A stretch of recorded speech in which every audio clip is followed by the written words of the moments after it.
जय हिंद दोस्तों, वंदे मातरम। आखिर ईरान को इजराइल से पंगा लेना महंगा पड़ ही गया।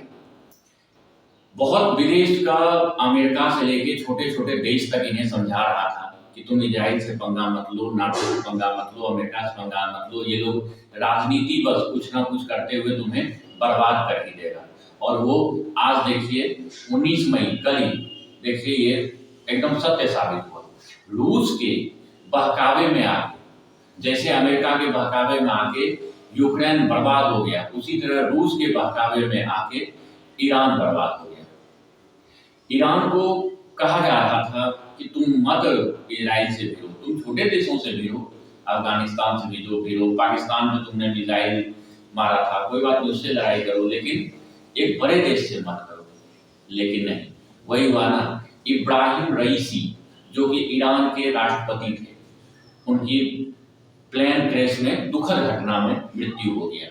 आधिकारिक तौर पे उसका ईरान की सरकार ने मृत्यु की पूरा जानकारी दे दिया।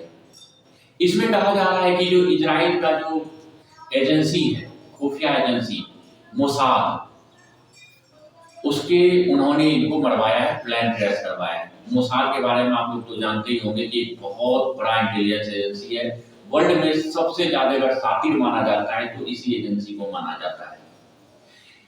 ओरिजिनल में ये लड़ाई का कहानी कब से शुरू हुआ? ईरान जो था मुस्लिम देश है और इजराइल के विरुद्ध रहता है, और ईरान क्या है, पाकिस्तान और रूस की मदद से परमाणु बम बना रहा था।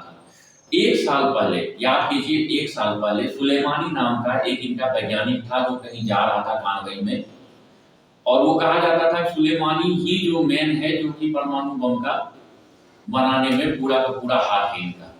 उसको मिसाइल अटैक से इजराइल ने मार गिराया था। वहीं से झगड़ा दोनों के बीच बहुत ज्यादा चरम सीमा पे चला गया, और ईरान चाहता था किसी तरह में इजराइल से बदला लेने के लिए उन्होंने गाजा को भड़काया, ईरान और रूस ने मिलकर, और गाजा से अटैक करवा के इजराइल के ऊपर, और गाजा और इजराइल में झगड़ा लगा दिया। और फिर आपने देखा गाजा पट्टी का क्या हुआ, फिलिस्तीनियों का क्या हुआ, इजराइल ने कैसा बना दिया उनको। फिर इन्होंने क्या किया, इनके जो कुछ जनरल थे, चीफ, आर्मी चीफ, वो सीरिया में बैठ के गाजा का पूरा मैप तैयार कर रहे थे कि कब क्या अटैक कैसे करना है।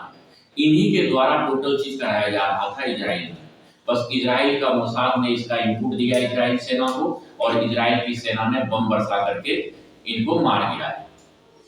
इसके बाद ईरान जो है बहुत ही ज्यादा गुस्से में आ गया, और इन्होंने लगभग 300 मिसाइल इजराइल के ऊपर रात में दाग दी। लेकिन इनको ये पता नहीं था इजराइल के ऊपर हम दाग दे रहे हैं मिसाइल।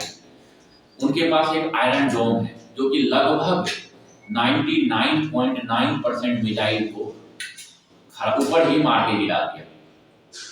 नुकसान हुआ, इजराइल को भी नुकसान हुआ, कुछ एयरपोर्ट उनके तबाह हो गए, लेकिन इसका बदला वो लेना ही चाहता था। और इजराइल का ये छोड़ता नहीं है, आज ले, चाहे 1 साल बाद ले, चाहे 2 साल बाद, वो बदला लेता ही लेता है, किसी के दबाव में नहीं आता है, चाहे कोई भी वर्ल्ड का कोई भी देश हो। और वही किया, कुछ दिन तक शांत रहा, और सीधा जो ये राष्ट्रपति था रूस समर्थक, इनको देखिए खत्म कर दिया। और रईसी अपने विदेश मंत्री के साथ मारा गया। अच्छा, जो इब्राहिम रईसी था, इसका पूरा नाम जो है सैयद इब्राहिम रईसोल नाम है इसका, सैयद इब्राहिम रईसोल। लोग इन्हें इब्राहिम रईसी के नाम से भी जानते थे। और विदेश मंत्री जो थे, इनके विदेश मंत्री का नाम था हुसैन आमिर अब्दुल्लाहियन, इनके विदेश मंत्री का नाम था, जो मारा गया। और ये ईरान से पूर्वी अजरबैजान जा रहे थे। पूर्वी अजरबैजान जो कि रूस के अधीन आता है और रूस के इशारे पे चलता है, अजरबैजान, वहीं जा रहे थे, और रास्ते में ही दुर्घटनाग्रस्त हो गया। और इसमें इजराइल के नेतन्याहू जो है वहां के राष्ट्रपति, उन्होंने कहा है कि हमारा हाथ नहीं है, लेकिन कोई भी अगर किसी देश के राष्ट्राध्यक्ष को मारता है उसमें आधिकारिक पुष्टि नहीं करता है, वो गुप्त रूप से मारा जाता है। अगर उनको आधिकारिक पुष्टि करना ही था नेतन्याहू को, तो वो एक मिसाइल मारता जहाज के ऊपर, जहाज खत्म था। लेकिन नहीं, उसको मोसाद के द्वारा मरवाया गया। अगर मोसाद के द्वारा मरवाया गया तो पुष्टि कैसे करेगा? नहीं करेगा। धन्यवाद।